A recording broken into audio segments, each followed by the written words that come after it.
Sa katuruan po ng Biblia, hindi ho natin maikakaila that God is sovereign. He controls all things. Pero hindi ho ito nangangahulugan na porke itinuturo po ng Biblia that God is sovereign, walang kalayaan o mga tao to make choices na angkop po sa kanilang sinful or regenerated nature. Na ng ibig sabihin, although God is sovereign, hindi po binibelittle or minimitigate ng Biblia yung kalayaan ng tao pagdating po sa choices. Halimbawa po, you and I make choices every day. May mga taong tumatanggap kay Kristo, may mga taong hindi tumatanggap kay Kristo. Those are free choices na nakatali sa ating kalikasan. Pero kung tinanggap man po natin ang Panginoon as the secondary cause, napag-aralan po natin that the main reason why you've accepted Christ is because of God's sovereignty. Inilapit ka ng Diyos sa Kanya. So you freely chose Jesus because God decreed that you would freely choose Him. And kung may mga tao naman na hindi tinanggap ang Panginoon, gamit ang kalang kalayaan na nakatali sa kanilang masamang kalikasan, it's because God decreed na hindi nila tinanggap ang Panginoon. And the reason why God did it that way, sabi nga ho dito, sa lahat ng ito, ang kanyang ganap na karunungan, kapangyarihan at katapatan ay nakikita sa pagkakasatuparan ng kanyang mga itinakda. That now transitions us to paragraph 2. At dito na ho tayo magsisimula. Bagamat alam ng Diyos ang anuman darating o mangyayari, ngunit ang pagtatakda ng Diyos ay hindi batay sa kanyang paunang kaalaman na mga mangyayari ay sa mga ilang kondisyon. If I could paraphrase this in this translation, and although God knows all that will come to pass, this nevertheless means that what He predestined is based upon His first foreknowledge according to the conditions of men. Now, what does that mean? Itinuturo po ng Biblia from beginning to end, planado na ang lahat. At ang nagplano po nito ay walang iba kundi ang Diyos. God is the one who planned the very beginning all the way through to the end. Subalit, sa pag-aaral po of theology, there are 3 different types of understanding dito po sa salitang foreknowledge. Foreknowledge, which from the original is from the Greek word prognosko. Pro meaning before, gnosko meaning to know, knowledge. Knowledge beforehand. Or, in this case, foreknowledge. Kaya ang salin po dito, ang kanyang paunang kaalaman. Now, depende po sa anong klaseng sistema na ginagamit po ng mga ilang Kristiyano, ito po ay nahuhulog sa 3 malalaking sistema. How does God foreknow? Paano nalalaman ng Diyos yung mga mangyayari? Well, if we take the first view na kung tawagin, Molinism. Ang Molinism ay nagmula po sa isang lalaki by the name of Luis Molina. Isa po siyang Roman Catholic Jesuit at itinuro po niya that the reason why alam ng Diyos yung mga nangyayari is because may tinatawag po sa kanyang teoloya, middle knowledge. Now, hindi ko po ipapaliwanag yung pinaka-detalyadong sistema po nito, pero yung kabuuan po na paliwanag po dito is that, yung ibig sabihin po ng middle knowledge is this. Here's God, here's man. Here is the middle knowledge. In other words, nakita ng Diyos kung ano yung gagawin ng tao dahil po sa middle knowledge, which is here, kaya gumawa po siya ng paraan para maging maayos ang kanyang plano. Okay? So, ayon po sa ganitong klase sistema, kaya alam ng Diyos what's going to happen. It's all based upon what God sees man doing. So nakasalalay pa rin sa tao. So in other words, sa ibang salita, God is only planning based on what man does. So yung kanyang plano ay hindi dahil nanggaling lamang sa kanya, kundi sumusunod lamang siya sa kung anong gagawin ng tao, and then through this middle knowledge, doon lang siya gagawa ng aksyon. Middle knowledge. Okay? Now, buburahin ko na ho ito. The second view na itinuturo po ng iba, kung hindi middle knowledge, is the Arminian view. Ayon po sa Arminian view,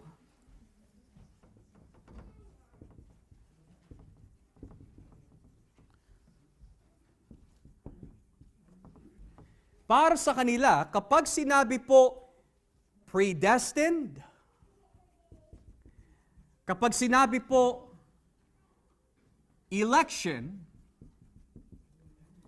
medyo may kahawig po siya kanina sa Molinism, pero ang pinagkaiba ho dito is that in Molinism, tinitignan muna ng Diyos ang lahat ng mga posibilidad na pwede mangyari na ginagawa ng tao, and then mamimili po siya based on middle knowledge kung ano yung posibilidad na mas maganda upang marami maligtas. In this view, however, God looks into time. This is God looking into time to see sa mga tao kung sino ang lalapit sa Kanya, at kapag nakita po niya kung sino lalapit sa Kanya, doon pa lang niya ipipredestine ang plano niya. Okay? Dahil para ho sa kanila, hindi nila matanggap na ang Diyos po ay namimili na walang kondisyon. Para sa kanila, kailangan may kondisyon kasi ang Diyos ay makatarungan. Pero makikita ho natin mamaya mga kapatid, kung alin po sa tatlong ito ang tama. Is it the Arminian view? Or is it what we would call the Reform view? Dahil, when we talk about foreknowledge is not tinitignan ng Diyos kung ano mangyayari sa future, and then nagbibigay siya ng plano, and then mamimili siya.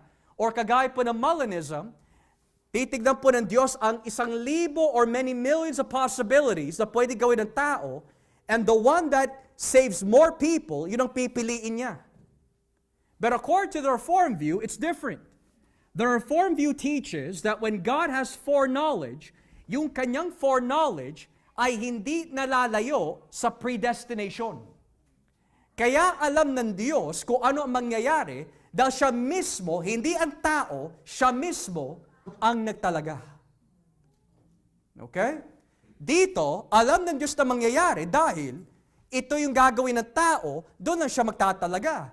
Habang dito, kaya nangyayari yung mga bagay na yan at alam ng Diyos yung mga mangyayari sa simula hanggang katapusan dahil siya mismo ang nagtalaga.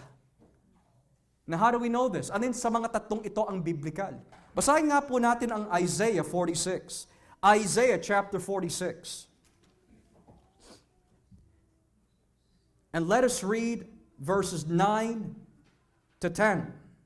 Isaiah chapter 46, verses 9 to 10. Babasahin ko po in Tagalog and then afterwards in English. Isaiah 46, verses 9 and 10. Sabi ho dito,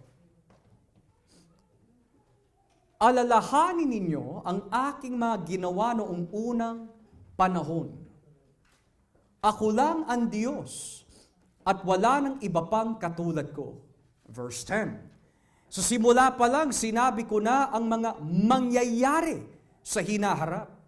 Ang aking mga inihayag ay magaganap at gagawin ko ang lahat ng gusto kong gawin. Ulitin ko ho. Alalahanin ninyo ang aking mga ginagawa noong unang panahon.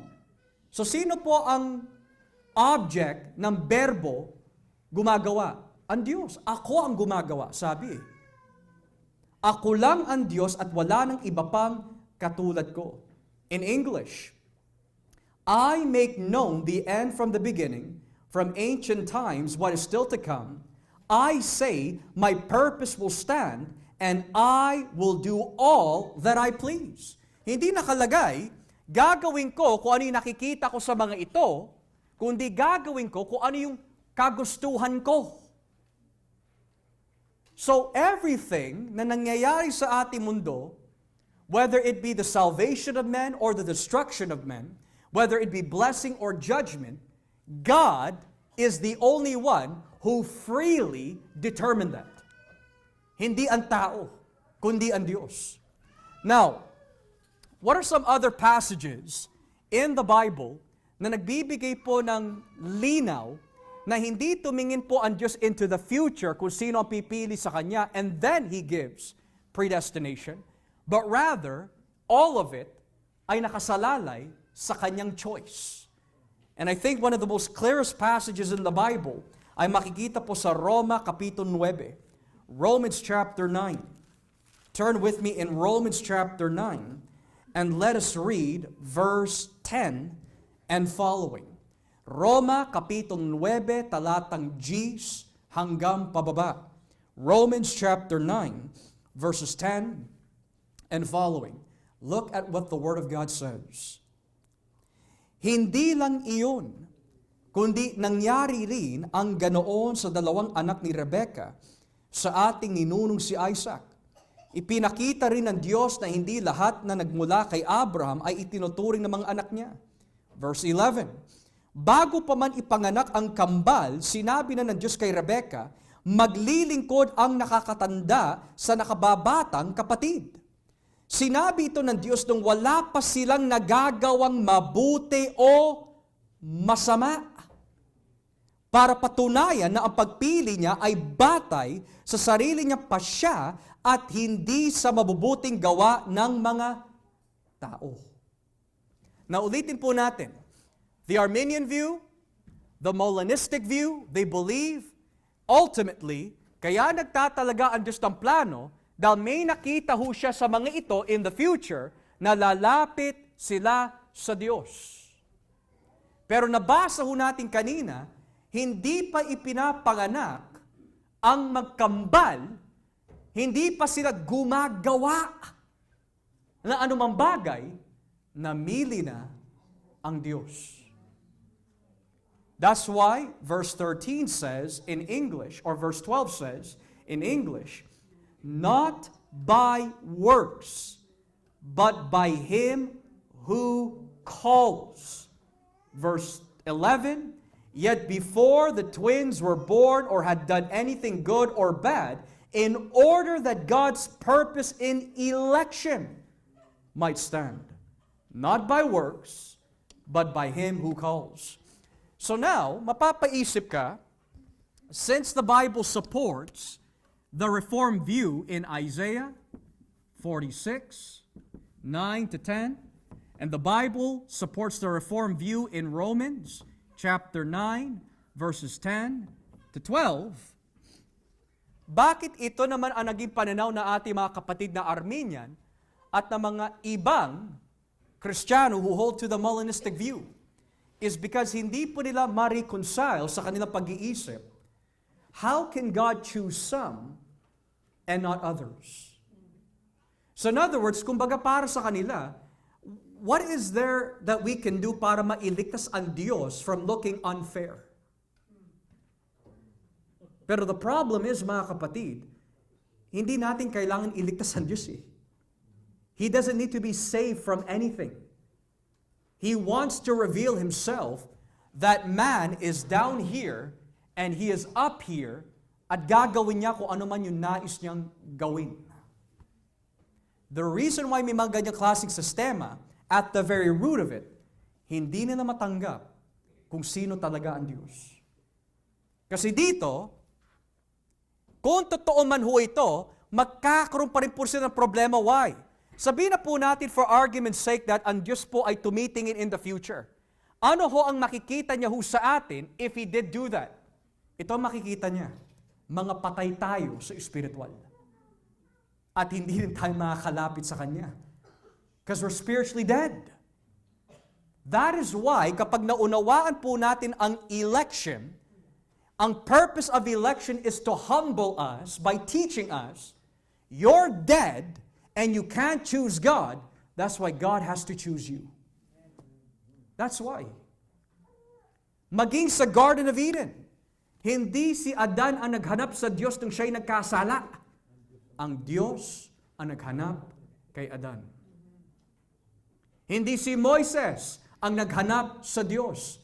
Ang Diyos ang nagpakita kay Moises, kaya naman dumapit si Moises. At hindi ang mga alagad po ni Kristo ang tumawag kay Kristo, kundi si Kristo ang tumawag sa kanila. You see the pattern from Genesis all the way through to Revelation that kapag sinabi po na ating mga kapatid, bagamat alam ng Diyos ang anuman darating o mangyayari, ngunit ang pagtatakda ng Diyos ay hindi batay sa kanyang paunang kaalaman, foreknowledge ng mga mangyayari ayon sa mga ilang mga kondisyon. Ito yung mga kondisyon na nais ilagay po ng mga tao. Kaya tayo pinili ng Diyos dahil nakita ng Diyos in the future, lalapit tayo sa Kanya. Pero ipinaliwanag na po ng Biblia, walang makakalapit sa Kanya maliban kung siya'y papalapitin ng Ama na nagsugo sa akin.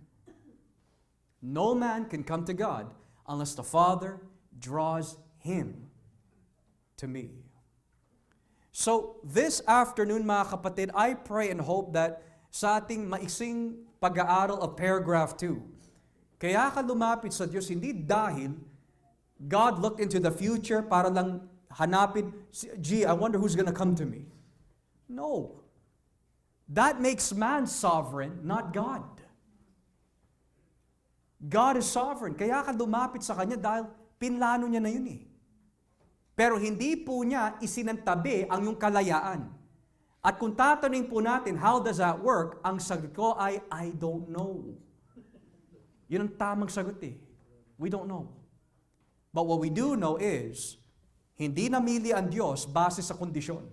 Dahil kung ang basihan ay kondisyon lamang, wala siyang pipiliin. Because none of us would ever come to Christ. Amen?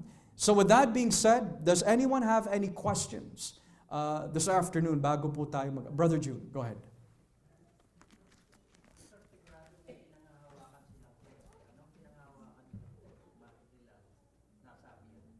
For Molinism, ito po yung kanilang pinanghahawakan na teksto in Molinism. So Matthew chapter 11,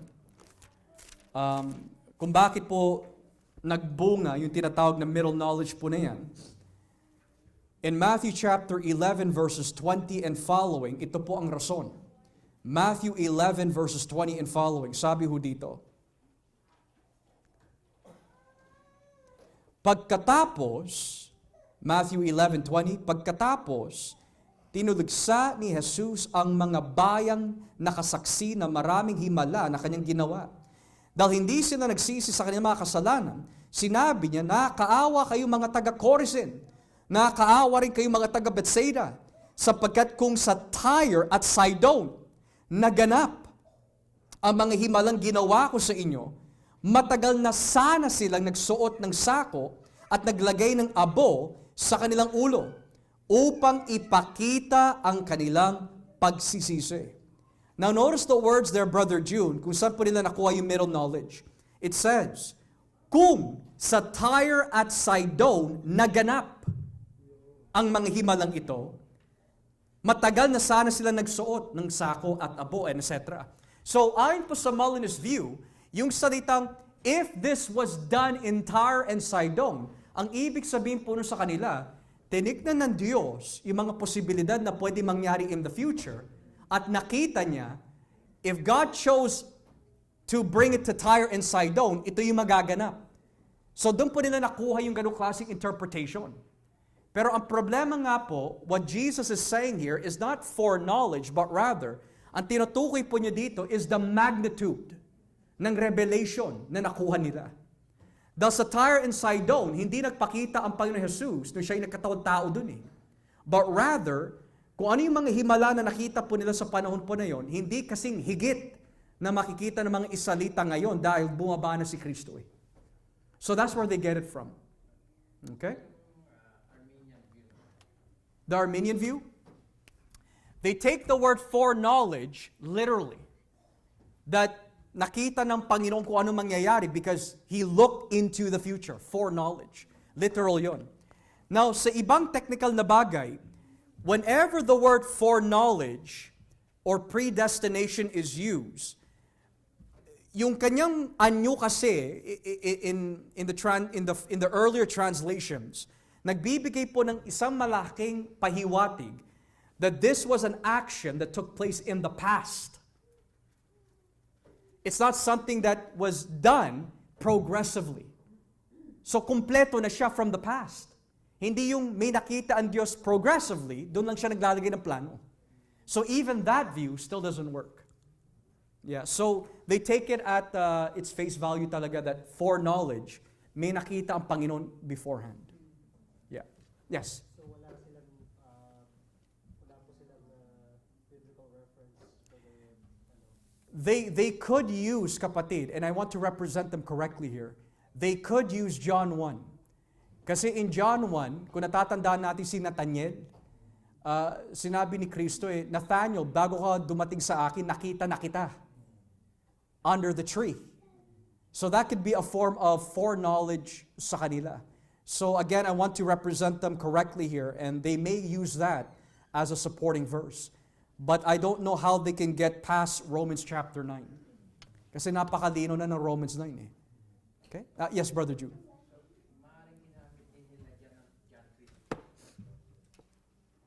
Maybe.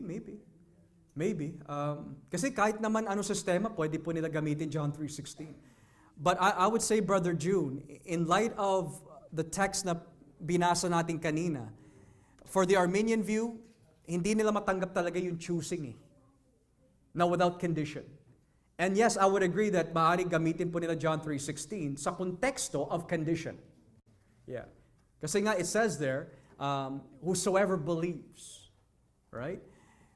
Pero again, I don't want to be too technical here, pero if we look at John 3:16 in its earlier translation, yung pinaka-sinuuna manuskrito, hindi whosoever nakalagay doon. Every believing one will not perish, but have everlasting life. Wala doon yung salitang whosoever. Nakalagay doon, the believing ones. Yeah. So I don't think that would work for them as well. Okay? Anyone else have any other questions? Sister Jen?